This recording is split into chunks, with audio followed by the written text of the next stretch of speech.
A couple weeks ago, Tommy recognized a situation out in the community that somebody had fallen down. And he recognized he needed to call 911. So that's exactly what Tom did. He jumped into action. He got somebody to call 911 and then came back to the person until the ambulance arrived and took that person away. So I think Tommy showed his sense of community, recognized the situation that a citizen was in trouble, and he acted in the manner that we want all of our citizens to act. So with that, we got a patch for you, Tommy. And we also have a city pin, so we just wanted to say thank you, Tommy.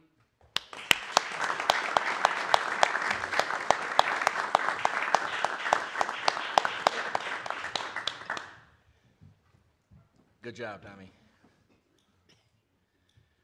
Okay, Pastor Steve, could you give the invocation?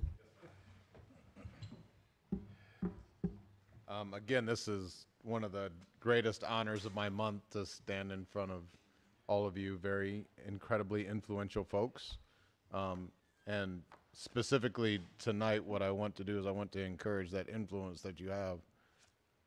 In the history of our world, there has never been, and this is verifiable in any section of history that you want to go and check out, that there has never been a kingdom that has ever had greater prosperity, greater peace, and greater advancement in a short time. It was only 40 years as the kingdom of Solomon, the son of David. In fact, it was so wealthy in his days that they actually had silver piled in the streets like rock because of the incredible prosperity that they had in their nation. And there was all of the nations around Solomon would come to him, the leaders of their nations would come to him and get the incredible wisdom from which he flowed from, because it was a gift that he had asked for to lead the people that God had put him in charge of. And one of those people was the Queen of Sheba, which was one of the second wealthiest nations in the world at that time. And when she came and she had seen the wisdom that Solomon operated in, and she's seen how the people of his kingdom were so honored and so blessed by his leadership, she said a lot of things, but there's one thing specific I want to highlight. In 2 Chronicles 9:8, it says, this is the Queen of Sheba speaking. And she said, "Blessed be the Lord your God, who has delighted in you and set you on his throne as king for the Lord your God. Because your God loved Israel and would establish them forever, he has made you king over them, for you to execute righteousness and justice." She recognized that it was the love of God, it was the benefit of God to have a godly leader leading his people. Now, your constituents are not yours. They don't belong to you, obviously. They are a gift to you to have oversight and to have legislative advancements in their lives. And for me, one of the people that are affected by the legislation that you produce, I can say that it is definitely a sign of God's love to me to see people of your stature, of your nature, of your character having oversight over this people, because I believe that you're doing it from a place of selflessness and you're doing it for the betterment of the whole. And that's a great honor to stand before you and to invocate you and bless you in the name of God, who has given this ability to each of us. Also want to exercise authority too. The river's rising, as the old country song goes. But that doesn't have to be the way that it is. Jesus showed us that he had authority in his name over even the elements, and on multiple times he calmed a storm, standing right in the center of it.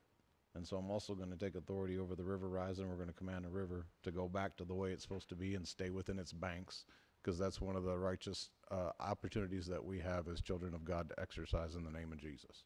So if you would join me. Father, we thank you so much that you have made a great display of your love for the people of Freeport and the people of this region by giving us godly, integrous people of honor, people of character to lead us and to legislate over us, to make themselves servants, to humble themselves and make themselves servants, even to the least of these, in the same way that Jesus did the same. So, Father, right now, I command a blessing over these folks. I thank you so much that you have planted in them already your wisdom, and that you have given them opportunity to make decisions from a place that goes beyond just their intellect, but places that go into the depths of the vastness of who you are. So, Father, I commit these folks and their decisions to you tonight in the name of the Lord Jesus. Father, I also take authority in that same name, the name that is above every name, the name at which every knee shall bow and every tongue shall confess that he is Lord. I take authority over the rising of this river, and I command the river to go down to the level that it's supposed to be, and that water flows appropriately, that there is no death, there is no destruction, and there is no damage to the people of our region because of this river. Father, we thank you that you send the rain. You don't send it to damage, you don't send it to kill, and you don't send it to destroy. You send it to water our crops. And I thank you that you are giving us a very prosperous agricultural region, and that the crops are going to drink what they need to drink, and everything else is going to flow in a natural way to where it's supposed to go. We make these commands, and we also humble ourselves before you as children, and we approach your throne in the name of Jesus Christ in unity. Amen. Amen. Thank you, Pastor Steve. So now we will call this meeting to order. Madam Clerk, could you please take the roll? Mayor Miller. Here. Alderpersons Clem. Here. McClanathan. Here. Ross. Here. Smith. Here. Busker is absent. Brashaw. Here. Keister. Here. And Chesney. And if you could join us with the Pledge of Allegiance led by Alderman Chesney. Pledge allegiance to the flag of the United States of America and to the republic for which it stands, one nation, under God, indivisible, with liberty and justice for all. All right, Alderman Chesney, it's your meeting. Thank you, Mayor. We have the approval of the agenda. There's one correction. The minutes will be approved for May 14th, not May 10th. With that correction in mind, is there a motion for approval? So move. So moved by Alderman Keister. Is there a second? Second. Second by Alderman Smith. Is there any discussion? All in favor say aye. Aye. Any opposed? The ayes have it. The approval of the minutes from the Committee of the Whole special meeting held on May 14th. Is there such a motion? So move. So moved by Alderman Keister. Is there a second? Second. Second by Alderman Smith. Any discussion? All in favor say aye. Aye. Any opposed? The ayes have it. Public comments. Seeing no public comments. Item number 7 is the discussion regarding the Greater Freeport Partnership. Manager Crow. Thank you, Alderman Chesney. I appreciate that. So before you should have received a, sorry, thought I had it off. Before you should have received over the weekend a copy of the contract for the Greater Freeport Partnership. I actually have Dave Young, Scott Winter, and Marshall Block here that can discuss this in more detail. What this is the contract set out for the city support for the next 5 years within the scope. There's some things that need to be pointed out. So over last year's budget, between both paying for NIDA, the CV Convention and Visitors Bureau, the SBC, FTDF, the support we gave for the streetscaping, as well as Eller's contract ran $464,000. This contract is for $450,000. We do have if we do not receive the money, we anticipate there is an out within the contract that allows us to give less money. Additionally, the Greater Freeport Partnership, much as NIDA does, has to come forward and show us detailed accounts of how they're using the tax increment financing money that we have set up. Some other things that are different within this contract is that there was not a retail recruitment portion of any of the organizations that came together. This now puts an effort into retail recruitment, puts in the Main Street as part of the contract. Previously, FTDF had that part of their mission. It was not part of the contract. Additionally, the microloan program and the revolving loan programs, working in conjunction with the Community Development, Northwest Illinois Community Development Corporation, is included in this contract. This also sets up for oversight and working with Fish Tank understand discussions today with Dave and also the mayor that Fish Tank is still having a discussion as to how they're going to fall into this, but that is part of this. They are moving, so this is really sets the guidelines under how this organization is going to work. We do set $40,000 aside to fund the visitor center that is in a previous established ordinance to support the bond that was paid to build the visitor center, and that is through 2024. And we had discussed that as part of the hotel motel tax. Additionally, this puts into for the Greater Freeport Partnership to join the RPC1, much as the city has done in regionalization. So with that, I have both Scott and Dave standing by to answer questions. If you have their questions on the technical side, if those that I cannot answer, I will say that their county is going to be reviewing theirs, and the county is scheduled to increase their contribution over the next year as well, and then the out years as well to the Greater Freeport Partnership. With that, I'm standing by for any questions. Council? Chair. Thank you. Peter, yep. Thank you.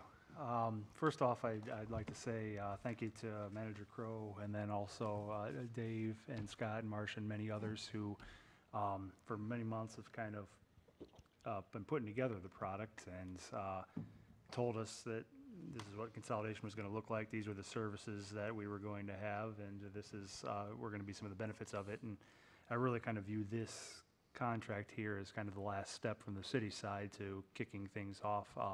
Obviously, the ship's already sailed over at the GFP side, so to speak, but for getting our scope of services down in writing, again, this is, I think, kind of one of the final steps. Manager Crow, a couple questions in regards to it. Well, the first one would be, you talked about retail services as something that we've talked about for a few years but hadn't actually done.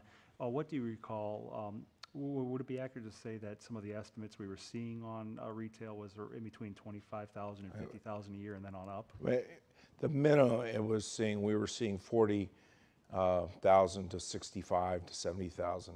The gold plated is Buxton, and they're at 75,000 per city. The person that we came in and presented to us was 50,000 the first year, and then 40,000 the years out years, with a minimum of a 3-year contract. This is included. Retail recruitment is included in this, including attending both ICSC Chicago and working with the developers to attend Recon out in Las Vegas to close down close basically any recruitment. Okay. And then follow up, Chair. Thank you. Looking through the documents here, I guess without spelling it all out here on the record, I just encourage, because this was on the website as well on the agenda, anybody who's looking at, okay, are we covering tourism? Are we covering economic development? Are we covering retention? Are we covering the business services? Are we covering the revolving loan? Are we covering Main Street? I think it's all laid out pretty well in regards to the scope of services, and I think it's general enough to allow a room for growth, but also specific enough for the city to be able to go back and look and see, are we hitting the mark on A, B, C, and X, Y, and Z? So just with that comment, for anybody who's wondering on the actual specific details of it, it's all out here and it's all laid out. Mr. Chair. Alderman Keister.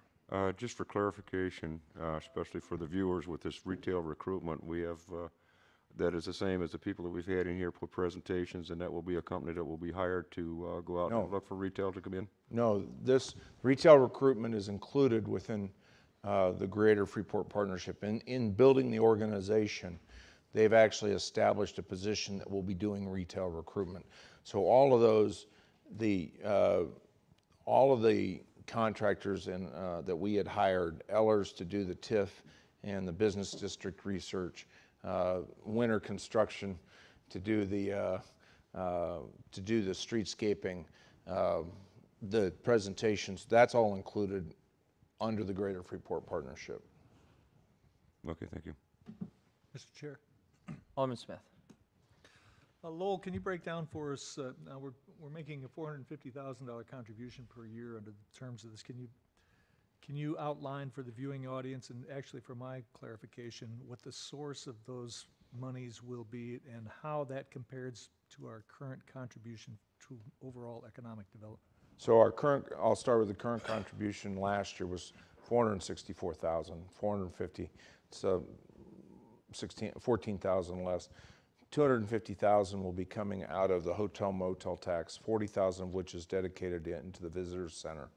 And the other 200,000 will be coming out of the TIF districts to support it.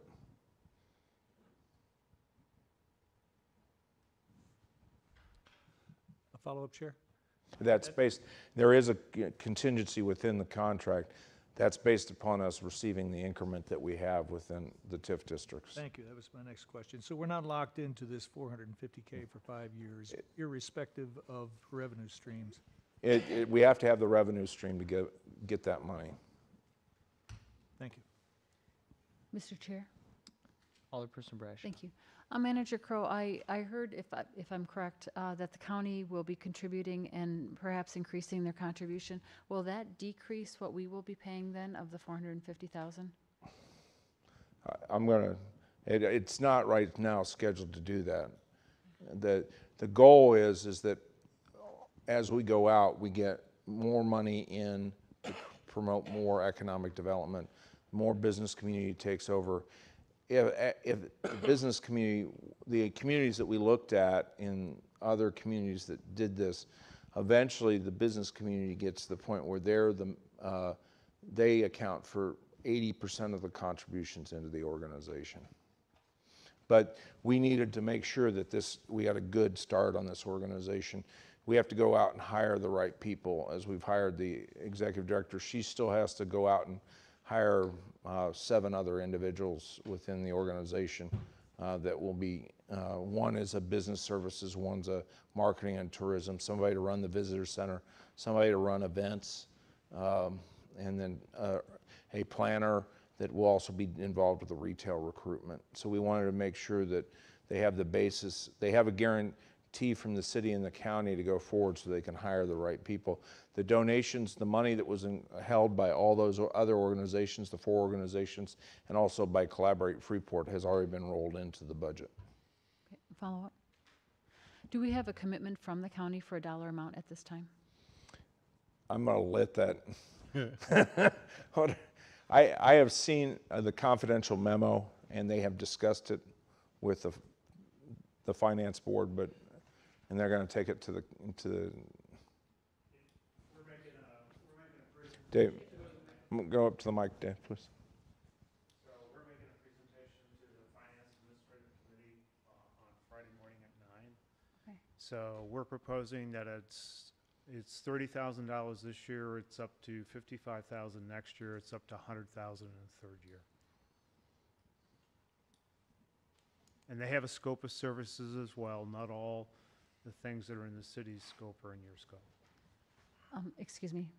Alderperson Bradshaw. Thank you. And so this hasn't been finalized yet or anything, but you're having your discussions at this time, is that correct? Right, and the idea is that we'll be tracking relatively the same time frame, Alderman Bradshaw, so you'll know what the county's doing. The goal is to get it probably approved about the same time that it will go through your 2nd reading. Thank you. Chair? Go ahead. Alderman Clem.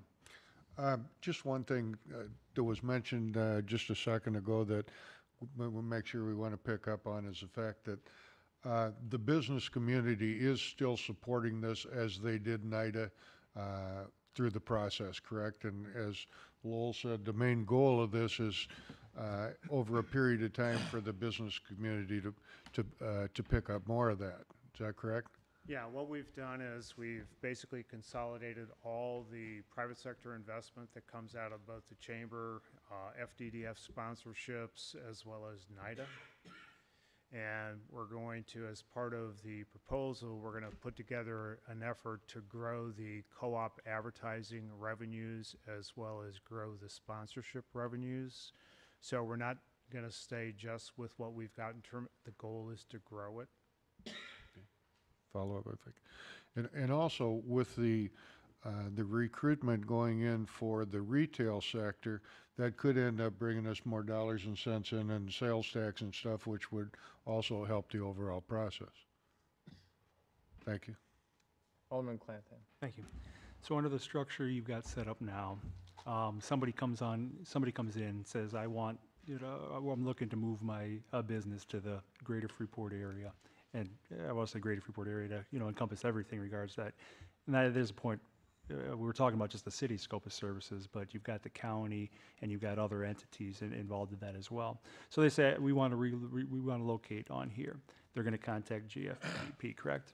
Right, what we're suggesting is that the Greater Freeport Partnership for the city and the county be the point of entry, and that we basically work to vet, qualify, and manage prospects, and work that in collaboration with the city and the county respective of where they're looking at. And in the same vein, if you have a local business that is having some issues or that we want to provide some services for, in regards to retention, improvement, education, all kinds of member services, that'll also go through GFP, correct? Right, we're proposing that we actually put call teams together that have the city and the county representatives. We call in all the primary employers, both in the city and the county. We include representatives from the school district, Career Tech, Freeport School District as part of the call teams. Can I continue on? And rather than going through each one individually, but when you're looking at tourism, when you're looking at events, when you're looking at marketing, when you're looking at the NICA, and when you're looking at all the other aspects of it, reviewing the documents, reviewing the structure, reviewing the personnel that you're going to be putting in place, are all the aspects that we were previously covering in different entities and in different ways, are they covered, do you think, satisfactorily under the GFP model here? Yeah, I think so. In reviewing the scope of work, I think the whole idea of Greater Freeport Partnership was to make the sum of the parts greater than the whole, and sort of the proof in the pudding is in this document, and you can see that not only are we addressing all of the items that these 4 organizations have done, but we're picking up some of the goals and wishes that you all have established through your strategic planning, and we're going to be able to accomplish all of those things. So yes, the tourism, economic development, chamber, and downtown have all been integrated into this scope of work. And do you believe that the structure gives you the flexibility to continue to add on as we go forward if necessary? Yeah, I think within this document as well, it's more of a roadmap for your goals and objections, which we can revisit periodically to make sure that if a new opportunity comes up, if a new financing opportunity, whether it be an opportunity zone or a different thing with the state, we're able to quickly maneuver and grab those new opportunities, those new tools to offer to new and existing businesses. So the one thing that is here too is it actually requires Rebecca Motley to come in once a quarter to report out to the council as to what they're doing. So she is supposed to, the executive director, it happens to be Rebecca at this time, but the executive director is required to report to the council as to what they're going forward. As she does, she will be required to with the county as well. Okay. Manager Crowe, how many seats do we have on is it 17 that we have? There are 17 board seats. The city has 1 seat on that. 1 seat. 1 seat. Alderman Chesney. One of the things also that in conversation that this should actually do is eliminate any duplication of services that we had before, and also I would assume in the conversation that we've had so far here that would eliminate, would everybody, if somebody wanted to come into town, it wouldn't be a matter of the county and the city not getting together on getting them here, where before it was, we're going to keep them out here, blah, blah, blah, but we'll see a lot better cooperation there. Thank you. So to talk about the breakdown of seats, the school district has a seat, county has 1 seat, we have 1 seat. The Highland Community College has 1 seat. There is 1 seat that's assigned for a nonprofit or other taxing body.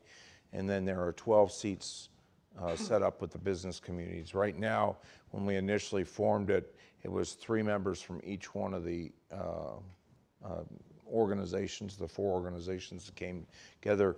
They're on really 1.5-year terms, the first 2.5-year and 3.5-year. And as they roll off, you'll see nominations we going forward with that will may change the overall structure, but there is a guaranteed seat for each one of the 4 tax properties. Now the chamber, chamber is a sub-element of this, and that is strictly, that chamber board is strictly from the business community. None of the taxing bodies can be on that chamber board under the charter. Mr. Chair. Alderman Keister. Yeah, I just want to say that I am kind of excited about this because my biggest concern in the past has been there's been a lot of different organizations and a lot of different efforts, all kind of going different ways. And that is not necessarily a recipe for success.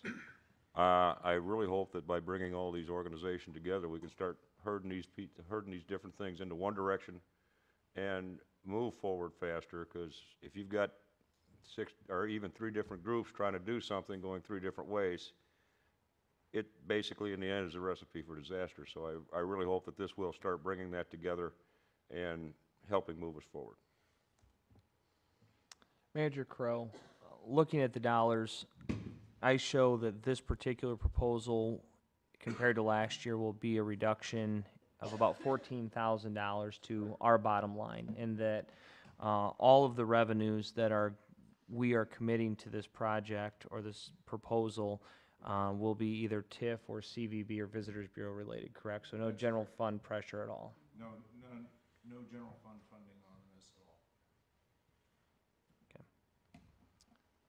Any additional comments from the council? Mayor? Mr. Chair? Alderman Smith. So we're proposing 7 hires. Are we integrating some layers of expertise that didn't exist in all the other organizations? Can you speak to that a little bit? And how does, I mean, the salaries of those 7 are certainly not going to fit within the 450 that this is starting with. Can you make a comment about, your overall budget and what you think that picture might look like? Sure.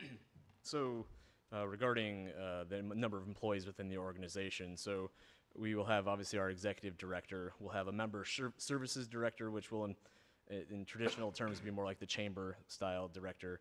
We'll have a planning development director who will lead the downtown development issues, the tax TIF issues. And then we'll also have a director of tourism. So those will be the 3 main sub-directors. And then we'll have support staff that will fill in and provide support in graphic design, marketing, and all the other pieces to go along with that.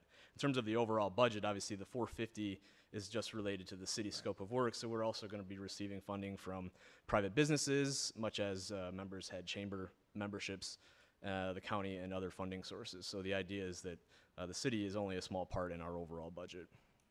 Scott, what's your total proposed budget? It's $1 million. $1 million even? It's cover between 950 and $1 million. 950 and $1 million. Mr. Chair, is the school talking about making any kind of commitment, funding commitment? They're an investor at $2,500, Alderman Smith, yes. I'm sorry, I didn't hear the amount, was it? They're an investor at $2,500 a year. Thank you. The Park District contributes about 10,000. Right. Chair. Chair. Alderman Clapton. So along with that, you had indicated some of the dues and things of that nature, but there's also, just as there was kind of with the NIDA model, there's also there are going to be involvements on an individual business investment level as part of the funding going forward. Right, so all members of the Greater Freeport Partnership would be encouraged to invest in certain amounts, and also have opportunities for co-op advertising, which would be a large part of the tourism opportunities that they'll have within Freeport and external to Freeport in the region. Scott, for the chamber board, does the chamber, so the chamber has a separate board, correct? That they're going to be operating on within the chapter, as you said in the charter? So the way it is so of the 17 members, the 12 members that are from the business community also serve as the chamber board. Understood. Okay. Chair, Alderperson Bradshaw. thank you. I know we had talked about 7 employees under the executive director, and I'm not sure if I understood this correctly, but you said you had 3 kind of heads, department heads, membership services director, planning development director, and director of tourism. Are those counted in those 7 employees? Yes, And so the other 4 employees are underneath them? correct. Thank you. Scott, of the 9, roughly $1 million towards economic development, what percentage is dedicated towards salaries and benefits?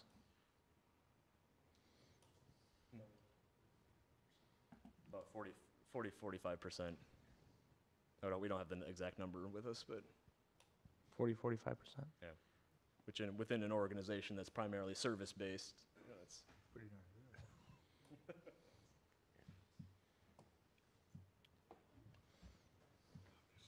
Alderperson Bradshaw, did you have something?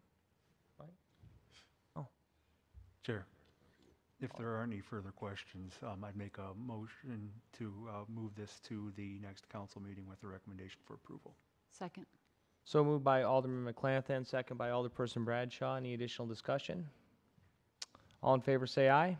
Aye. Any opposed? The ayes have it. Thank you. thank you. Item number 8 is a discussion regarding revenues for road repairs. Alderperson Clem and Ross.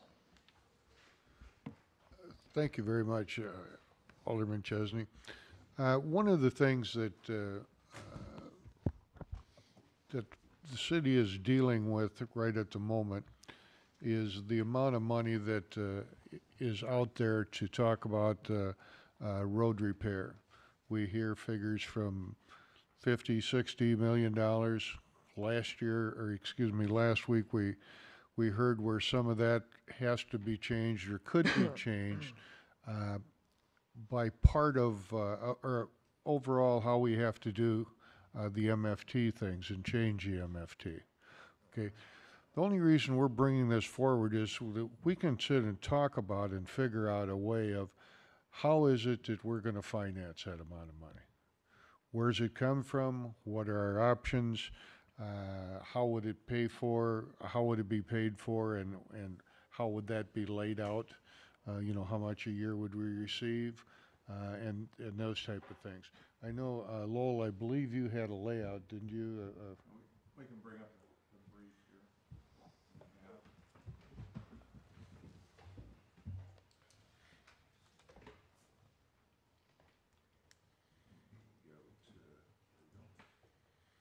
All right, I'm gonna ask Dennis to step up. A lot of these slides, you've seen before, so that we talked about the street assessments as we went forward. So, Yes, this slide was actually brought up at the February COW, I believe. the budget, right? Yeah, and then also during the budget regarding the different street conditions that are kind of sitting around town, with a majority of them falling in the poor to fair region, with very few in the good to great. And so this is another slide that kind of got brought up on what are some of the problems with using the surface transportation plan funds, which is mainly used on the FAU routes around town. So we can explain to everybody out there in the listening audience, the FAU routes are any of the state roads that are designated. Empire is in that. Galena. What's that? South Street. South Street, Adams, that falls into those Yep. categories. Harlem, I mean, there's Carroll Street, there's quite a few. So then with that, there's an 80-20 match. You can use 80% of the STP funds, but then you have to have a 20% local match. And that local match, we can also use the MFT funds. The programming of this is a little difficult because you have to get out ahead of the project. You have to have the complete engineering done for it. IDOT does their review, and then they kind of review it again, and then again, and again. The motor fuel tax, it's got a little bit easier of a trip through IDOT, but they still like to have their fingers into the cookie jar. And now the MFT funds you can use on everything from roadway maintenance to reconstruction to bike paths. But then the local funds, as you can kind of see on the pros there, it's more of we control where the money goes and why it's going there and what we're building with it. If we don't want to use a state cure and seal for the concrete, if we feel like something else works better, like a lentil seed or something, we can use that and not have any kind of backlash from the city or from IDOT. The other thing is there's more engineering requirement if we do full reconstruct with MFT versus local funding. Oh, yes, definitely. So this is the breakdown of what our MFT is in this year's budget. We have $140,000 for local maintenance, and then $500,000 set aside to do roads. Of that, some of it is dedicated to doing projects and work that we're working right now for bike paths and for some of the bridge work we're doing. And as kind of a trajectory, MFT funding, I wouldn't expect MFT funding to go up. I mean, I would only expect it to go down with the better fuel economy of all the vehicles and the different electrical vehicles coming in. The other impact is we are right now they're based on the 2010 census. As our census numbers goes down, MFT is distributed based upon our population numbers. So we will see a decrease. We have seen a decrease over the last 10 years just because the state funding, as fuel sales go down with more fuel efficient vehicles. So this is what our reconstruction and the capital plan, which the council had approved, just so that everybody's aware. I'll go through. Yeah, and so as we were picking the roads, we were also trying to pick the roads that not only had the poor surface and the poor sub-bases, but also the ones that had the poor utilities underneath it.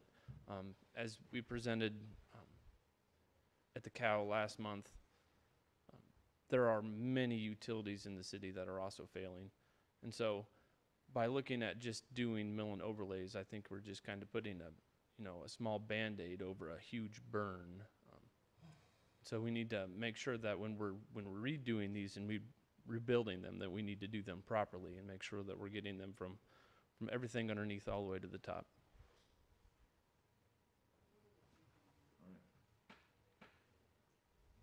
So this rehashes a little bit, takes what local funds. So one of the things that we found was in the plans that were submitted a year ago in April-May timeframe, were IDOT has said, okay, that's the last time we're going to allow you to do a full reconstruct without full engineering set of plans. They'll allow us to do the mill and overlay without a full set of plans, but that includes an environmental survey, detailed plan set. They said, which reduces the amount of money we have. They are having some issues within District 2, but on this, they're now on the same page down there. Local plans, we have limited plan set for reconstruct, limited construction requirements required in land acquisition can be negotiated by the city. We run into this situation where we're having to do land acquisition is if we have to do the IDOT rebuild, it has to be negotiated by a set of IDOT appraisers and negotiators, and we don't have any within the city that are certified, so we're having to use some people out of Rockford right now. Yes, and another part of that is when we can negotiate by the city, if we decide we get a really good bid price for asphalt or for sidewalk, and we decide we need to go up a side street into somebody else's property, local funding allows you to just go up to the property owner and then talk to them and see if you can get an actual construction easement through them by using, I think, their temporary use permits. So you can come to an agreement with a homeowner there without having to have the whole IDOT process stepping in.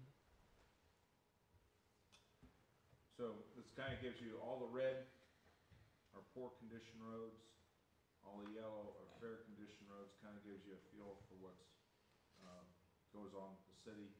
And we had shown this during the last budget, or during the capital improvement plan.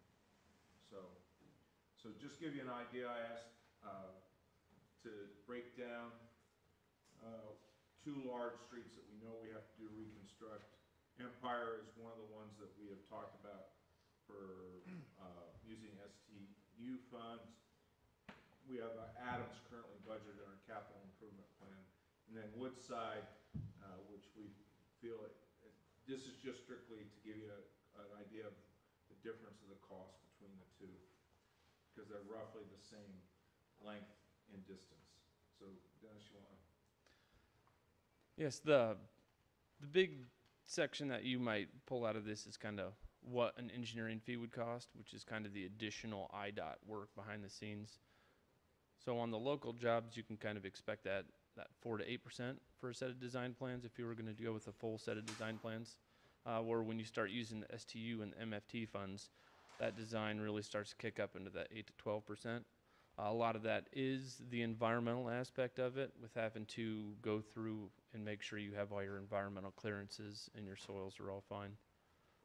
And then the same thing can kind of go through with the construction inspection. On the local stuff, a lot of it's man hours. There's not a whole lot of additional things. All the paperwork is kind of Excel files or whatever the city has set up, where when you start to use the larger IDOT funds, you start to get locked into using their I-Core system, which and then all of their change order stuff, which instead of them just asking us if we can change a pay item or add a different pay item, you have to go through IDOT and have them in their process of several weeks out. And some other things that IDOT has to do is it requires you to make sure that your curb and gutters, your sidewalks are fully up, and your storm sewers are placed up to standard with the area, which then drives the cost up even more. That for MFT, STU fund, which drive that, which we don't necessarily have to do curb and gutters with local funds if they're in good, reasonably good shape, and if we feel the storm sewers in good shape, we don't have to do that. Those are required to be done under MFT funds and STU funds. So that, again, additionally drives your cost up. So one of the things that we knew there was a discussion, why this only came out of the gas, because there was a discussion, was generated online about, okay, what if we raise gas taxes? So we're currently getting 2 cents home rule gas tax. Again, this is home rule, so this goes away, and I know if we lose home rule. So on the average, we were averaging about $241,000. Right now, that money is going into our vehicle replacement plan. 1 cent gas tax generated about $120,000. We figured, we looked at what we could do if we had the money. We think we could do about $1.2 million to $1.4 million worth of roads, because we don't want to shut the whole city down. So that's where that figure came. We worked it backwards. Said, all right, this is how much we do. This is how much the increase. I'm not arguing for that. That is, I'm not saying, but I want to make sure that you're aware that how we reach these figures. So,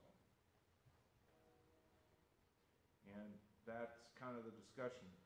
We wanted to get the council, make sure that you're aware of this, and when I was approached by two aldermen to put this discussion together, I figured that you would need to discuss the information that we had as we go forward, and to allow the council to discuss and ask questions as we about the roads and where we need to go. Currently, the plan we have presented to you under the capital improvement plan strictly uses the motor fuel tax as we go forward, and we have a plan in place to do that. So, Mr. Chair. Go ahead. Get some lights. Yeah. Thank you. Sure. Alderman Keister. A couple questions, if I may. First of all, if we do increase the gasoline tax at all. That goes under motor fuel tax, so the same regulations and extra stuff that we have to do still follows on that, correct? No, that is not correct. That is not correct. No, MFT funds is purely state-based. So that's a tax that the state, or actually I think it's a federal level tax, that just gets filtered down through the state. Philip?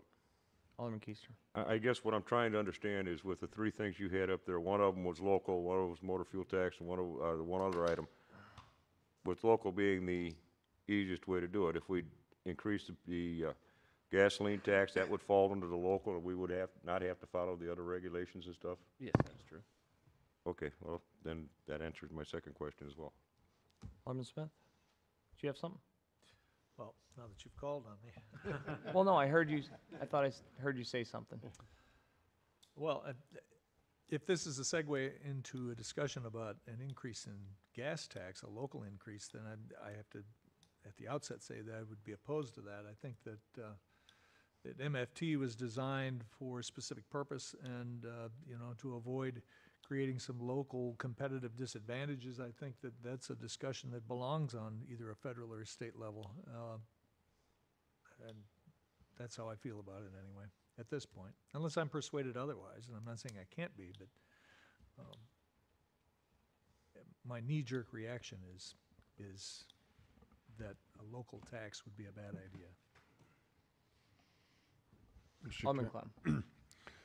The main reason for this discussion, first off, Manager Crow, you mentioned that you do have a plan in place and we're doing X amount, and that X amount is based off of nothing more than MFT. So we're in the process of doing one road and a half this year.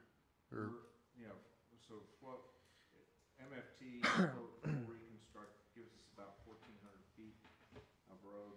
What we're doing with motor, after discussion with IDOT, is we're going to replace the water and sewer underfoot, because that's our worst, and then start doing some mill and overlay there, and then do a full reconstruct starting in the spring after we get the water and sewer on float. And that's our number one street for water, sewer, and road condition. Part of the issue that we have coming in here is if you've driven float, is we have that big dip, and we're having to do some additional work that IDOT said, that's what started this whole discussion. Was IDOT said, we want to review your plan, how you're going to take this dip out of there. Director, I have a question.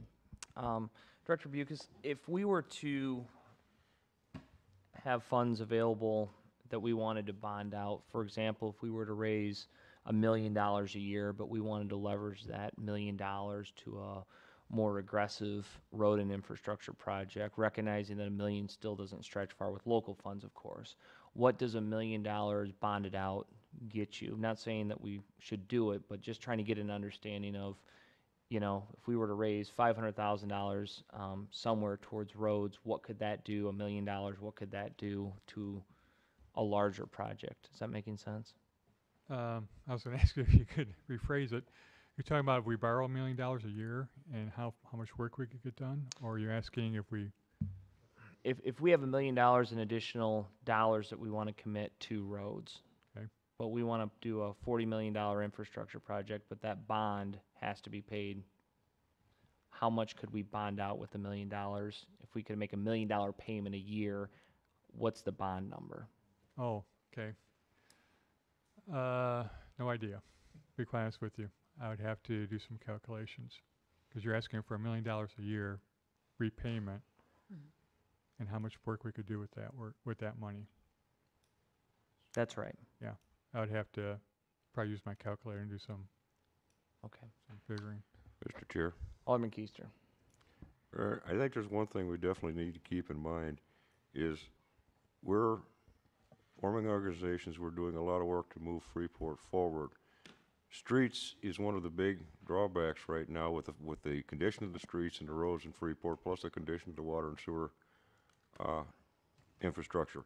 Now, I'm not saying the motor fuel tax is the answer, but Director Crow, or Manager Crow, excuse me, You had a figure one time at current rate of the income we've got in, how long it would take to do the roads in Freeport? Do you remember? Little over 100 years. And if we want to move this city forward and bring in more business and stuff, that is totally unacceptable. Motor fuel tax might not be the answer. I don't know what else is available. But if we're going to do this and be serious about it, we've got to start looking at some kind of revenue source to be able to increase the amount that we could do each year and cut down that time dramatically so we can start showing improvement in this city and hopefully bring in more businesses. Madam Chair. Dennis, just explain to me a little bit too how the water and sewer rebuilding ties into this and the financial end of that. You know, I mean, we're sitting here that we've got a lot of dollars and cents that we're going to do in sewers and water, okay? How does that tie into this, just exactly? And it takes a lot of planning and all that kind of stuff, but just give me a kind of a thought of how that would work. Well, if there's, I guess the way I was kind of originally thinking about it with Tom was if water and sewer ends up with money that goes a longer distance than say any kind of road funds would, then you would make sure you choose roads or you would move the water outside of the roadway. So you would put it under the sidewalk or in the green space. And so then, but on the other hand, if your road fund had more money than your water or sewer fund, then you would be choosing those other roads that have the newer system underneath it already. Okay. Follow up if I could. The reason for this is I think there's a couple things out there. One of the things we haven't talked about, but I think has been quite successful for 2 or 3 of the communities around Rockford was to run a referendum, and I believe it was basically based on sales tax, but it went straight to road repair, and all these roads were listed, and they did them in order. You know, and it's been successful. In fact, they had a campaign this year to bring it back, and it sailed right through. Okay. The major thing I wanted to do this is just exactly what we're doing is talking about it. You know, we have people every day that come up to us and say, when are you going to do my street? And naturally, my street is the worst one in the world, you know, and we understand that. But if we've got $63 million worth to do, if that is the figure, okay, we've heard variances on that. My concern is, are we going to start, or how are we going to start to address the situation so we can repair some of these? You know, if the people take and please believe me when I say this, I don't want a referendum on tomorrow afternoon at 3 o'clock, okay? What I'm saying is if we do something and our constituents voted down, that's a different story. You know, right now we're sitting here that we've got this work to do and we know it's got to be done, and we really haven't talked about a way to do it yet. That's the only place I'm coming from. Well, and I don't think, Alderman Clem, and I won't speak for the council, but I'll speak for myself. I'm certainly not under any illusion that the MFT dollars support our road and infrastructure project. No. I don't think any municipality would take the position, because proportion to what they get, it just doesn't work. And the rising costs of just the overall cost of putting the infrastructure in place certainly exceeds what MFT dollars are coming in. And I would agree that MFT dollars are certainly much more restrictive and costly than local funds. I think the council, as well as the mayor, has to take a position, decide what type of city we want to be. We can't be everything to everybody, and that is why I think we have to have a more serious conversation about the type of city we want to deliver to the residents that we represent. And what do I mean by that? We have an airport that we support. We have people in the county that use the airport every day. They don't support it. We subsidize it all. You just saw we pay $450,000 towards economic development. Okay, when the county increases their contribution, the city of Freeport pays half of that, because we're half of the population of the county. So we're carrying the workload, in many cases, for people that don't live in Freeport. And we have to decide as a council and as the mayor's office has to decide what type of services we want to provide. But I don't think anybody's under the illusion that the MFT dollars sufficiently repair and maintain our roads. But then again, we also had a conversation this last budget cycle that had an $800,000 hole that we successfully plugged, and it was not without some pain and sacrifice. But we've also saved, $400,000 or $500,000 for bidding out our health insurance. We've now brought everybody to board with economic development, and I'm in agreement that the roads are not sufficient and don't meet my expectations either. But you can't have a 9.25% sales tax on top of the highest property taxes on top of, and then say, well, one more tax is going to fix the problem. We have to start deciding what are our priorities within the city. And I've been on the council for 3 years, and I haven't seen an aggressive position on what we've said no to, other than we just acknowledge it's easy to blame the state. And I agree it's easy to blame the state, and the state has its fair share of sins, but that's not going to correct the problems that we have before us. And I think when there was a 2% tax when they wanted capital equipment, everybody thought that would fix our capital equipment problems. And when we added food and beverage tax, all these taxes that we now have built into the budget, we have gotten accustomed to have happened in the last 10 years. The city of Freeport was able to operate 30 years ago without any of these revenues. So I still think if we have an $18.5 million general fund budget, and we want to commit another $500,000 or $1 million to our roads, and even consider bonding this out to allow us to do more projects, we're talking reasonably small amount of money relative to our overall budget. The question is do we have the political will to do it, or is it easier to just A, raise the taxes, or B, punt and do the referendum? I mean, I'm not saying any three of those solutions are great, but this problem didn't happen overnight, and this council wasn't talking about a gas tax 3 years ago, and Tom, you've been on for 10 years, and, it's not like the roads have gotten substantially worse. They've been bad for the last 10 years. I'm trying to understand as an alder person why we just don't tackle the problem and decide that we want to build good roads. No problem. We have to decide what we want to take out of our shopping cart. That simple. Mr. Chair, Alderman Keister. that does kind of make sense, but in the same respect, I've been with the city for over 30 years, and I've seen a lot of what you're talking about done. And I've seen services and manpower shrink and continue to shrink. And last budget, we even cut, 5 people out of it? How many more? The big Vogue work a while back was doing more with less. When do you get to the point when you keep cutting people that you're not doing more with less, you're doing less with less? What we need to do is evaluate what we need to provide the services necessary for the city and maintain that, and then start looking at the other ones. The possibility exists that to provide the services for the city that they deserve, we may not be able to do it within the budget we have. There may need to be a little bit of money brought up here and there. But I think right now, it's very easy to balance the budget by cutting people without really taking a deep look at what the impact of the city is on that. I would like to see us at some point make a determination of what kind of services we want to provide to the citizens of this community and maintain those, and then start worrying about where we're going to get the money for these other projects, instead of saying, okay, fine, next year we're going to make the project, and okay, we're going to decide we're going to take $500,000 a year and we're going to use that to do a bond to do the roads. Where are we going to get that $500,000?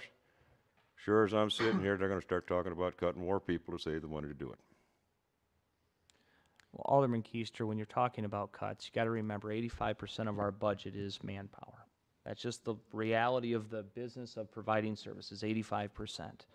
And so taking the position that we continue to cut, I don't accept that position, because I've been here 3 years and we have 200 employees, and I think that we're down like 5 or 6. So we've cut, 3% of the workforce? And you're suggesting that's a draconian cut that can't be sustained? It's just not the case. So if 85% of our budget is manpower through attrition, mind you, not even really layoffs, largely through attrition, we just haven't rehired. If I may follow up on that. You bet. Over the past couple of years, you're right, there hasn't been that many. However, over the past 10 to 15 years, there has been a very dramatic cut, and it can be done again. But the question is, what kind of services do we want to provide this community? They're paying taxes for services, and periodically, to balance the budget, not every year, but periodically, we continue to cut people, and these services are less than what they should. There isn't a department in this city that's staffed at the manpower level they should be to do the kind of work they're supposed to do. Are they maintaining and doing it? Yes, they are. They're doing a pretty good job of it. Are they at the level they should be? I don't think there's any department head here who will tell you that they're at the manpower they should be at. Chair? Alderman McClanton. Well, I have to respectfully disagree with that last assertion. Last budget cycle, we tasked the city manager with going through, and we've gone through about half the departments, or half of the workforce on it, and came back with structures, working with the department heads as to what is best practice and what can be done in this.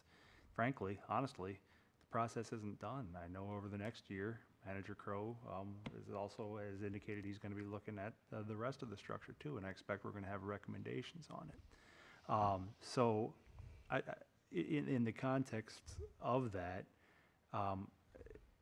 you know, when we're here a year from now, and Manager Crow has said, you know, in his professional opinion, we're done restructuring, then, you know, I might be ready to say, well, let's not look at any of the restructuring, but we're not there yet. We haven't gone through all the restructuring. And I trust that the restructuring recommendations that'll be brought back won't just be in the context of what's going to save us X amount of dollars, but what is an efficient, best practice structure for a modern workforce, for a city in a modern environment, and then what Freeport's in and what Freeport will be in moving forward. So I don't want to foreclose the workforce aspects of it. But moving beyond that, I wanted to talk a little bit in regards to with Manager Crow, Alderman Chesney, Director. Did you have any further information or in regards to the bonding issue? So this is back of the envelope. Yeah. Quick calculations. You're not under oath? This is based upon what we just bonded with the TIF. Okay. For, if we went with that was a 20-year bond, it'd be about $12.6 million is what we could bond with $1 million repayment. So what we would do normally on infrastructure bonding, you go out to 30 years. That would need some more that would need some more detailed dive, because the interest rate changes once you go with a longer term bond. Chair, one more thing, and then I talked for a long time at the beginning there. When you're talking, obviously anywhere from 50 to 63 million, you know, some of the numbers that we've heard on the work here, and that was kind of saying in today's dollars. If you do have an infusion, let's put aside the source right now. But if you do have an infusion of more, anyway, what, 10, 12 million dollars, kind of up front, and you're able to do some work up front, and let's say you're talking 3, 4, 4.5, 5% interest rate, 3 to 5% interest rate, let's say. Do you recoup that interest that you're paying on the bond by the savings from doing this work earlier, taking certain things off of maintenance, et cetera? Just from a rough general standpoint, or is that not realized? Is there what I'm getting is there's an advantage to doing more of this work up front while we're also doing this water and sewer work? Anybody? So Dennis and I've talked about this, because the other things, if we freed it up, we could put that $650,000 that we have for MFT that would go. When we said 1 million, that was including 650. So it would actually allow us to use 650,000. Plus, it would allow us to tap into more STU funds, and we could actually make it a larger, really do some additional work that we're not doing. And Dennis, do you want to add to that? Or? Well, the problem with the big influx of of money that you would have right now is you would still be limited by the sanitary and the water. And not just that, but then as you start to tear up all these cities, every person that's going to need to drive on these roads that are all torn up are going to have nowhere to drive because you're not going to be able to do any kind of traffic control to try to keep the peace. If you start taking big chunks and shutting them down. And then if you start doing half the road at a time, you're increasing the cost as well as increasing the time. So what you think you could probably get done this year might take you 2 years or 2.5 years to actually do that project. I guess the question, what we're talking about and what we've talked about is taking, if we got a big infusion like you talked about, is that put those up and divide them up into CDs or investments, and then the most we can do in any given year is about $1.5 million worth of work, because we don't want to shut the whole city down at any given time. And basically that we can do only about 3 miles, maybe, Fairground I'm talking, we're really pushing 4 miles of pipe in any given year. 3 is about the maximum that's doable, so that's about 3 miles of road that we could do in conjunction with that. Thank you. I guess kind of a final comment at this point is I think there's broad consensus that current funding is inadequate in one way or the other. I think the real question that we've got to come down to for our consensus is, what's our source? Are we going to do it through a referendum? Are we going to do it through some sort of increase? Are we going to do it through cuts elsewhere? What does that look like? Are we going to do it through bonding on that? So really, I mean, I think we can kind of move past the first part of the discussion of, do we have a problem? Yeah, we have a problem, and we can focus on the second part of that. My final comment, Tom, and I appreciate you bringing it forward, because I agree completely. Our roads are not adequately funded, and I'm committed to enhancing that funding formula that accelerates the process. Because I probably, like everybody in this room, are really tired of hitting the potholes, and I don't think there's any disagreement that the roads are not being funded correctly. I think just how we get there might be a little bit of disagreement. However, as Alderman McClanathan did point out correctly, there's still the second phase of our restructuring program that I think that we're going to have a couple of recommendations from our current city manager. The concern I had, that I still had and still have, when we increased the water and sewer rates, was that the current management team was not in place. And the concern was I didn't want to go in opposite directions. Not saying that's taken place, but I would say before a conversation of additional revenues comes forward, we have to see what the restructuring looks like to see if there's going to be agreement for that, and also what the savings will yield, and if that is something that will sufficiently support the road funding. If not, then there has been discussions about a referendum and allowing the voters to decide what type of roads they want. But I think it would be premature to do that before we see what the final financial outlet looks like, or at least presented to us for a decision to make. And then I think it would be probably more appropriate to decide what the next step is, because we really don't know what the full picture looks like today. So those will be my final comments, if anybody in the council has them. If I could. You bet. I thank you for agreeing with me that we do need to do something with our roads. I really appreciate that. I'd just like to know where this magic sum of source is going to come from when we've already cut the budget by X amount, and we're going to look for this big influx of money to come from someplace.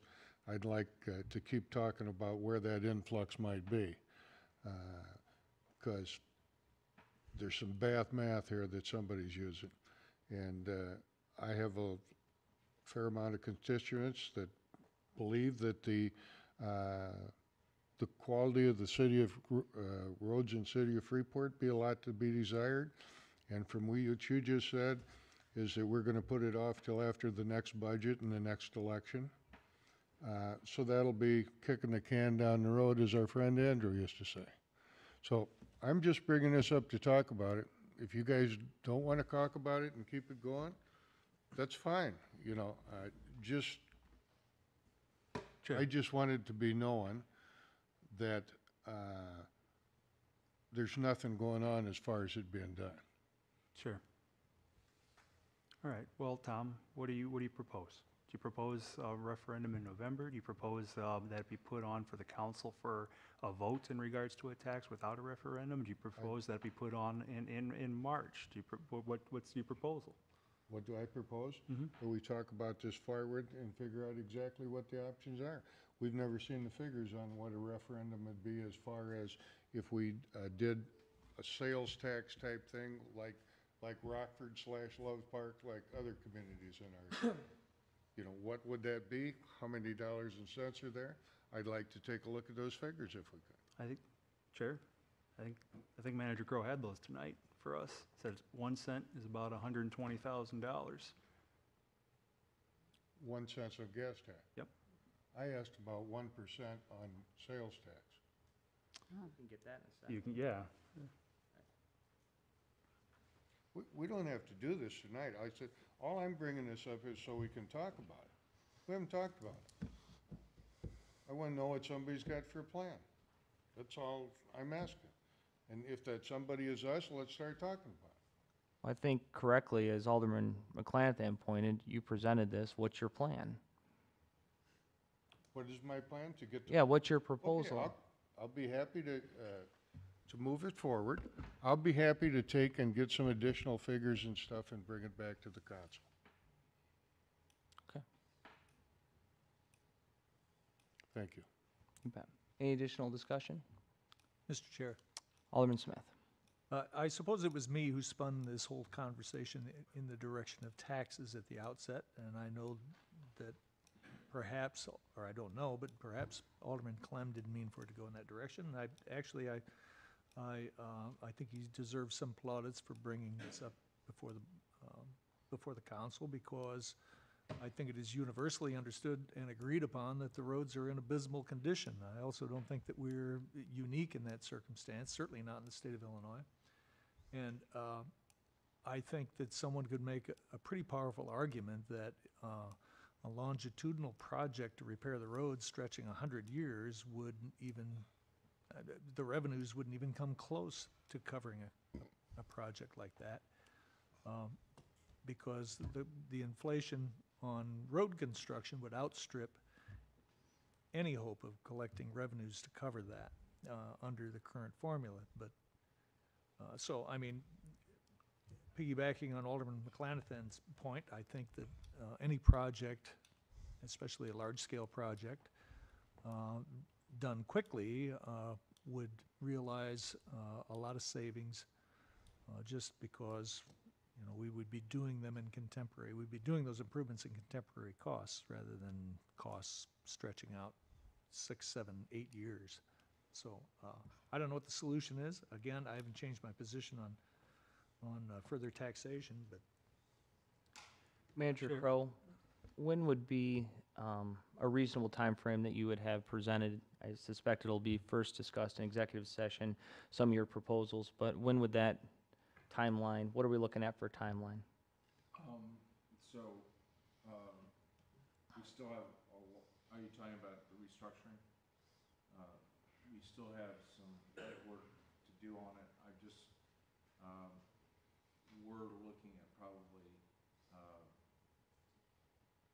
2 months to 3 months unless we moved it up to the forward burner. We've been doing it as other projects. We've met with Roxanne on some of these issues. I can move it forward to a higher priority.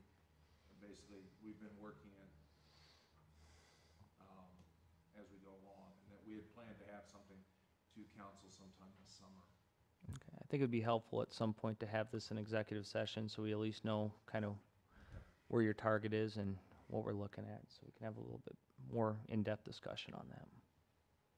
Chair, Alderman McClanahan. I want to reiterate, we need to continue the discussion on Yeah. this. I certainly didn't mean to give the impression of ending the discussion. I think it's just the start of the discussion.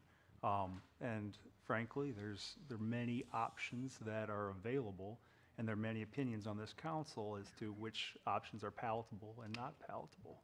So we don't, just because we have a disagreement on what some of those options are, doesn't mean that we strike all our options out here at the onset. I say let's continue the discussion. Let's continue to put them on the table. And Manager Crow, as part of that, if went down the road as we're looking at this, let's put them all together. Let's not narrow ourselves to one or two options. Let's think as crazy as certain ideas might be. Let's not let's think outside the box and see what our options are. If we look at them and they don't work because X, Y, and Z, we can discard them easily. Again, I reiterate, we all agree on the problems there. The problem's not going away. We don't have a consensus yet as to how we're going to fix it, but just because we don't have a consensus right now doesn't mean we shoot down the discussion. Mr. Chair. Alderman Keister. One other thing I'd like to ask. First of all, I want to applaud Alderman Clem for bringing it up and for his comments and stuff, because this has been a topic for a long time, and I do want to see it move forward. But not saying we're going to do referendum, but if we do opt to do referendum, if we want to do November, if we want to do March, when is the cutoff date for us to have the paperwork in to be able to do that? So I do not have the dates for after the November referendum because the state hasn't published them yet. Okay. I asked those questions to Roxanne in preparation for this discussion on Thursday and Friday. The cutoff for November is August 15th. Okay, so probably not a realistic goal at this point.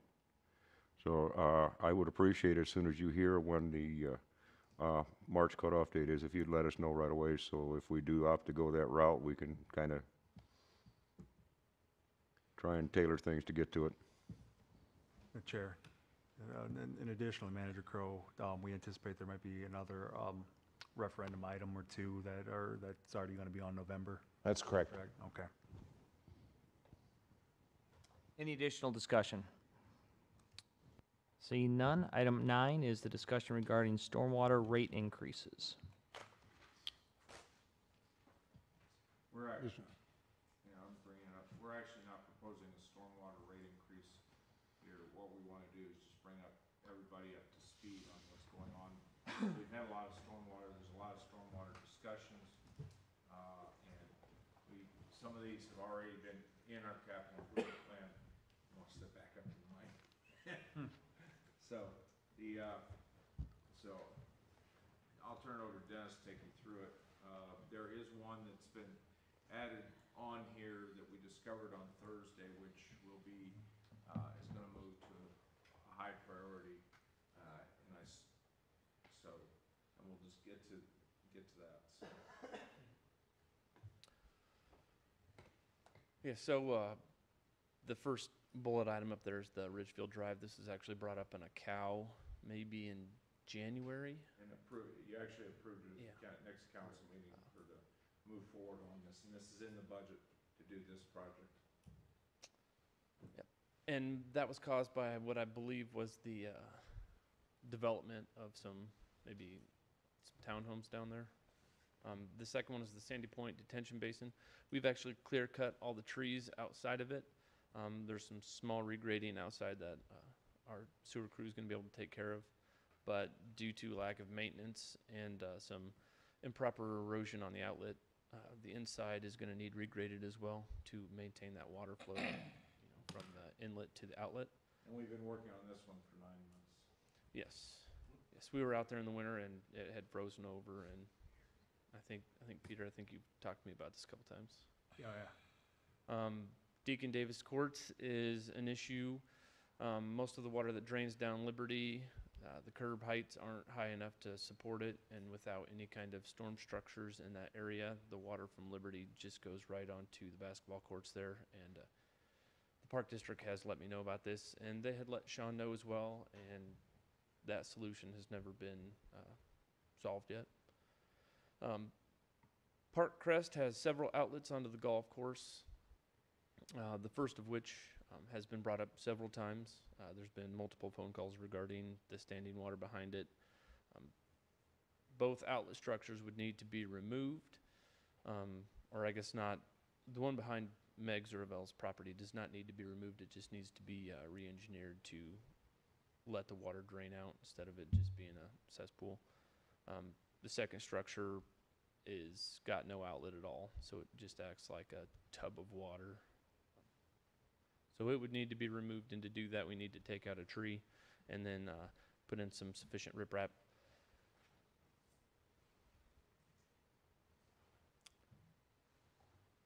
(911) Greenfield sits on the north side of Galena, and ever since the development by, I believe it's the Jehovah Witness Church up there, there's been a lot of additional drainage runoff onto these properties, and that cruise underneath Greenfield, and there was some riprap put there beforehand, but I don't think there was any design done on it because it is insufficient and improperly designed.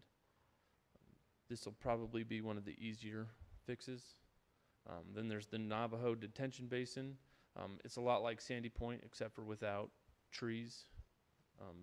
It's another one where just lack of maintenance or improper maintenance has now created an area that does not drain. They've dug in trenches, and it acts more like a shallow creek that doesn't get to the outfall. Both Navajo and Sandy Point will require dozer work and erosion control protection, and we do not have a dozer, and so that would require renting one, as well as making sure our guys can use it properly. We've got 406 Concord. A lot of this, I believe, stems from a fence permit, and the gentleman or I guess the family has built a fence on the drainage easement, which now collects the debris that comes from the outlet. But when the Park Crest job was done, that storm sewer was then added to this area as well. So along with this, the residents along Concord have complained about having standing water or wet backyards and not being able to use it. And so to take care of that would be putting in some kind of like a riprap or rock envelope with some drainage tile underneath it that would then outlet. The next one is this one might be relatively easy as long as the railroad cooperates, but railroads aren't very well at getting back to you or doing the work you ask them to do. But they built an access road which has begun to collapse a head wall around a pipe. The pipe crosses underneath island, so it kind of drains that northwest part of the city a little bit. The Sierra Court Detention Basin is still using old railroad ties to direct the water. I think we would need to come up with a little cleaner solution, maybe something that's a little more 21st century and a little more environmentally friendly to make sure this water moves through. It has silted in, but it is still functioning. There are some erosion problems on the outfall of it, but it's something that we've got to look forward to. The Sioux Detention Basin sits on the south side of Sioux, I think east of Country, if I remember right. This is an actual property that's not owned by the city, but there are some problems with it, and I believe there's an EPA decision on it. So this particular property, there will be an EPA consent order laid down on this, and the EPA consent order will require the owner to return the basin. His attorney approached Steve Cox about us taking over the detention basin and taking over the city's property as part of the settlement. And what I told Steve is typically with an EPA consent order, you get a small fine, but your real fine is fixing the problem. And I told him I do not, whatever settlement's reached here, I don't want this cost to come back to the city. The owner had tried to turn this into an orchard, vineyard, put mounds in it, have created some real additional, and the water is not retaining within this detention basin and is flowing down throughout the whole neighborhood and across the road. So the attorney for the owner is supposed to be meeting with the Attorney General for IEPA sometime in the next 3 weeks, and so we'll have a better idea of what's going to happen there. The Emmanuel Lutheran Detention Basin outfalls into the Navajo Detention Basin, and when we were out on site looking at the Navajo one, the Emmanuel Lutheran one is not working as it should as either. There is standing water that sits in the corner of the basin, as well as just an improper design.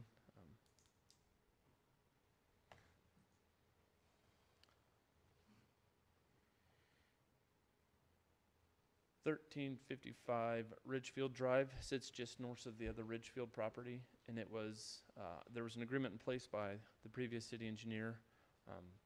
You can kind of see some of the stats up there. It would require 140 feet of 12-inch pipe or 15, several catch basins. This was scheduled to be done last year, but it never happened. So I would imagine this one's going to be coming down the pipe pretty soon. Benton and Jackson is the detention basin that Lowell was just referring to. It is a gabion basket detention pond east of Benton and Jackson, and the outfall is I think it's like an 8-foot by 8-foot wooden structure. It kind of looks like an old west tunnel, kind of wood wall supported by some telephone poles. And so we still need to do some inspection on it, but as you can see from the picture there on the left, with that water sucking into it, there's a problem that we need to both identify and fix. And that's not the only depression. There are depressions probably 5 feet to the east and then 15 feet to the east of that. Why this is important is this is where all the downtown stormwater goes. This is So where it if, runs underneath the railroad tracks. if this fails, we lose all our ability to remove the stormwater out of the downtown. And this was discovered last week. Oh,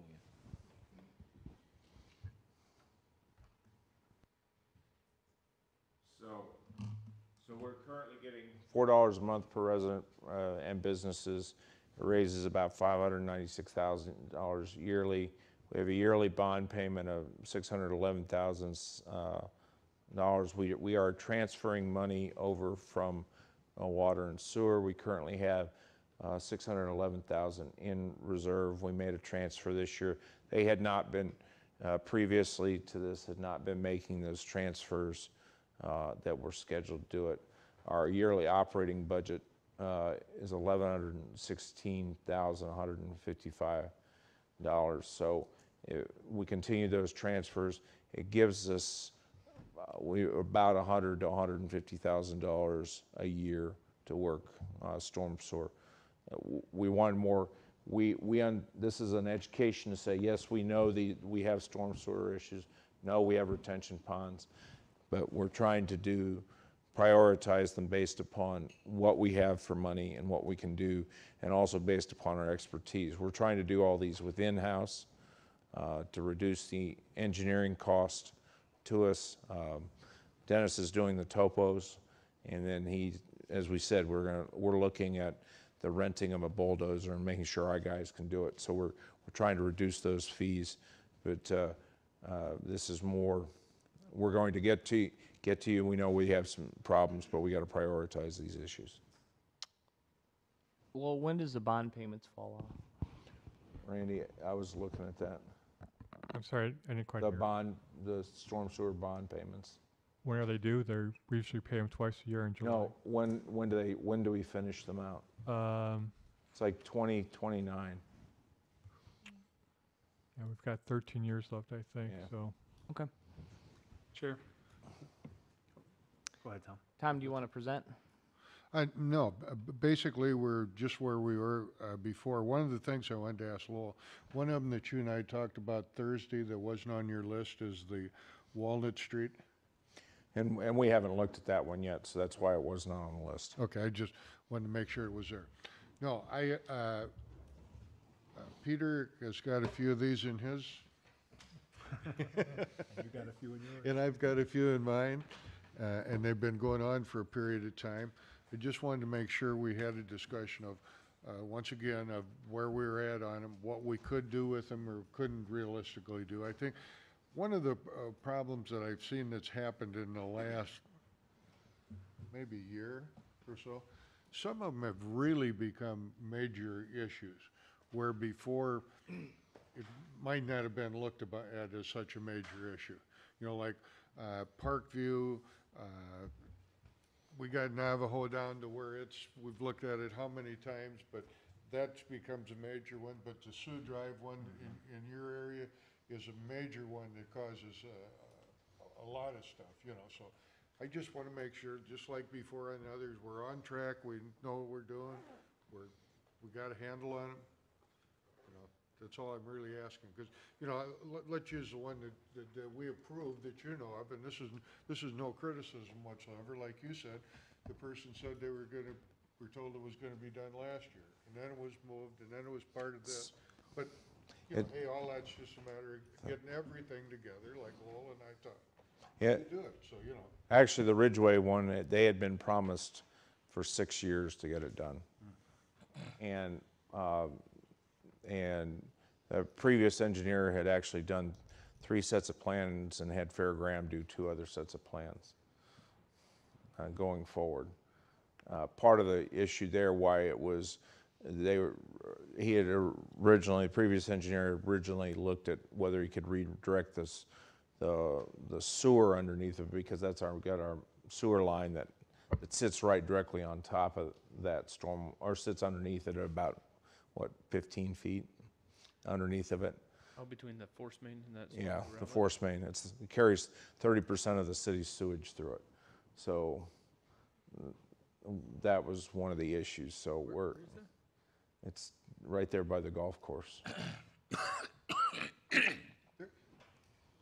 Mr. Chair, one of the things that, as we look at these, as Lowell just mentioned there, some of them are some real big areas of the city. The one I mentioned that just a little while ago, the one on Walnut coming down there, our previous engineer that told me that there was either 34 or 38 acres that basically drained down into this one site.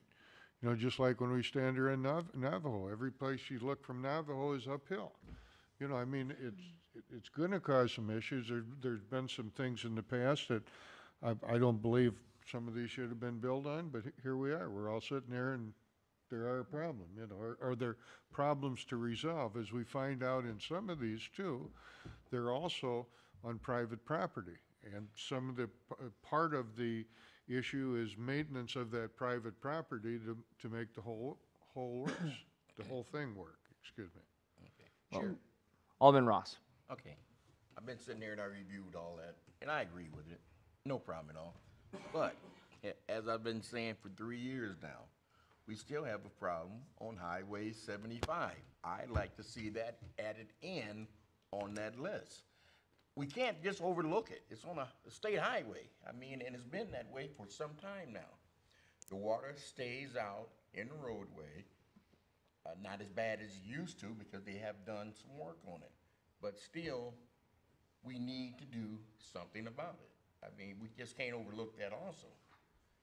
It's just one of them things that, you know, that's been overlooked. I mean, I done heard from past administration, you know, like a dog chasing his tail, and we're not getting nowhere. So I would like to see if we can add that in on the list of other things to do, because, you know, it's something that I truly believe we need to look into. Okay. Mr. Well, Chair? and go ahead. Thank you. I agree with both Alderman Clem and Alderman Ross that we do need to have the discussion with the stormwater draining. But since it's presented by both of you, and I read what it says on the agenda, it says discussion regarding stormwater rate increases. Did you actually mean it to have a discussion about increasing the rates as it says on the agenda? Because I was quite concerned about that, and I haven't heard anybody really discuss that necessarily. Alderman Clem. Yeah, sure. Or No. ours. Okay. Either one, but when Lowell flipped it back to me, I looked at it, and I didn't see it at that time, and I thought, well, it's on there, but it's one of the things that we said, you know, nobody's asking for it. We're just basically, I believe, if you take a look at discussion 8 and discussion 9 are basically, let's keep talking about them and let's see what we can do about them and let's see how we can work through them. And let's all have conversations so we know what's going on. I mean, that's all I'm really looking for. Am I out to raise taxes on the stormwater? No, not at this time, without a doubt. Well, and I think, you know, similar to our conversation on roads is if we don't set priorities in this chamber, then the priorities will be set for us. So if we want to make stormwater a priority, and drainage a priority, let's do it. But you have to do that. You can't do that in conjunction with all the other things we approved, camera trucks, et cetera. So if we want to forego or, you know, delay some of those purchases in exchange for something else, we just have to decide what our priorities are. Is our priority a treatment plant? Is our priority another well? Is our priority drain? You can't have it all. So when we come here, unless we decide as a council what our priorities are, department heads will set them for us. And then we can't be mad what they are, because we didn't set them. We set them indirectly, but we have to demand, if you want drainage fixed, tell us what we are going to delay in order to get it solved. Let's have that conversation. And that's what I'm hopeful this dialogue will generate, because I believe that if this body as a whole agrees to something, Manager Crow and his team will execute our wishes. But absent that clear direction, those decisions are indirectly made for us, so then we can't complain about the outcome. Mr. Chair? Along with this, I'm just doing what I asked X amount of time when we were going through the budget cycle. I asked Manager Crow about a couple of these items, and I said, are we going to deal with those afterwards? The answer to that was yes, and we're talking about them afterwards. So if you aren't going to put it in the budget, it's not a priority at that point. Chair? Alderman Clantham. As Alderman Clemens said, we've been kind of, you know, racing to say, hey, take care of this, hey, take care of that on some of these stormwater for quite a while. And I appreciate kind of the documentation showing here's where we're at on each one of these. I know you've kind of had individual conversations with us, or Manager Crow has, as to where we're at on it, but I think it's good for folks to see, hey, this problem is recognized as a problem. Here's where we're at. Here's what we have. Here's what we still need to do on it. I would just ask, as we're moving forward on getting these problems resolved, and if I heard Manager Crow correctly, most of them involve in-house. It's just going to be a matter of time, people, priority. As we have some of these that might not hit first on the list, can we make sure that for instance, I'll take like Sioux Drive. I know it's a high priority with EPA and everything on that, but I know some of the neighbors on Greenfield that back up to Sioux Drive have complained that while there's maybe 80 or 85% of the mowing done, there's still like tall grass and weeds areas that he's, you know, continuing to grow up. So I would just ask if we could continue to focus on some of the things that the city can control on that. If there's a nuisance issue on grass, let's pursue the nuisance issue on grass until the point where we have resolution with the EPA, et cetera. So thanks again for highlighting where we're at on that, and if we could just keep that in mind moving forward. And you know, one suggestion might be, Director, is for the drainage issues and the stormwater issues that we have, if we could get a timeline under our current priorities where these fall, and then as Alderman Ross mentioned, he'd like to see, because we don't know what our target is, because we don't know the cost, we don't know what's involved, we don't know how that'll impact other projects. So if we can just get a little bit better visibility and timeframes as to our present priorities that you feel we've outlined, where these things fall in terms of that, so we can go back, and then as Art mentioned, how that would work in the cost, if it's feasible, and then if you recommend it or not. So let's just have a discussion so we can not just kick the can, but make the decision. If we're going to fix that area, do you recommend it? What's it cost? When can it get done? Okay. So, Alderman Clem and then Alderman Ross. Okay. The one thing I think that we were extremely fortunate to have happen this year, and you were the guys, you and Tom and Lowell, you were the guys out that looked at it. When we did have the hard rain and the ground was frozen, that really gave a good look at every one of these areas where there was a problem to what the actual problem was. You know, we talked about Navajo Drive, for example. you know, everybody looked at it this way, and all of a sudden, when the ground was frozen and everything else, guess what? It was a detention pond and worked considerably like one. You know, it needs some work done to it, yes, we all agree to that, but it showed what the actual issue was, rather than everybody taking a stab at guessing it. So I appreciate you guys going out then and taking a look at it. I think it'll solve a lot of problems for us in the future. Alderman Ross. Yes, I mean, there's a couple side streets, right off of 75. They have drainage issues. I mean, just please feel free to get a hold of me, and I can walk you through them. I mean, it's two of the main streets that are over there, and you know, this would help out. I'll be honest with you. I mean, it's going to help out. It would help out in the long run, especially, I believe, with some of the flooding that does occur there, and that would kind of help slow it down.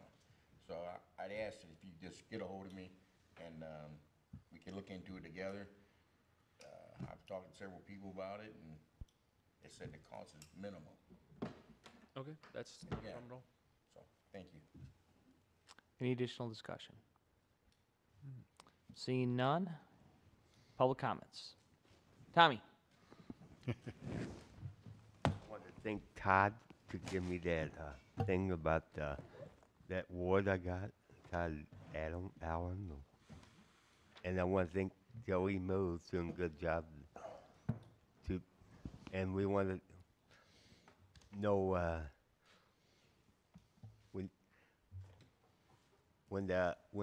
did you hear about the toward one that's going to be on the 14th of this month?